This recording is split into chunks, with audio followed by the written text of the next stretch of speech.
కుదిరితే పరిగెత్తు, లేకపోతే నడువు, అదీ చేత కాకపోతే పాకుతూ పో. అంతేకాని ఒకే చోట అలా కదలకుండా ఉండిపోకు. ఉద్యోగం రాలేదని, వ్యాపారం దెబ్బతిందని, స్నేహితుడొకడు మోసం చేశాడని, ప్రేమించిన వాళ్లు వదిలి వెళ్లిపోయారని అలాగే ఉండిపోతే ఎలా? దేహానికి తప్ప దాహానికి పనికిరాని ఆ సముద్రపు కెరటాలే ఎగిసి ఎగిసి పడుతుంటే తలుచుకుంటే నీ తలరాత ఇంతే అన్న వాళ్లు కూడా నీ ముందు తలదించుకునేలా చేయగల సత్తా నీది.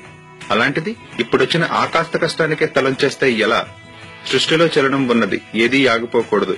పారే నది, వీచే గాలి, ఊగే చెట్టు, ఉదయించే సూర్యుడు అనుకున్నది సాధించాలని నీలో కసకసగా ప్రవహిస్తుందే, ఆ నెత్తురుతో సహా ఏది ఆగిపోవడానికి వెళ్లేదు. లే, బయలుదేరు. నిన్ను కదలనివ్వకుండా చేసిన ఆ మానసిక బాధల సంకెళ్లను తెంచేసుకో. పడ్డ చోటు నుంచే పరుగు మొదలుపెట్టు. నువ్వు పడుకునే పరుపు నిన్ను చెదరించుకోకముందే బద్ధకాన్ని వదిలేయి. నీ అద్దం నిన్ను ప్రశ్నించకముందే సమాధానం వెతుక్కో. నీ నీడ నిన్ను వదిలేయకముందే వెలుగులోకి వచ్చాయి.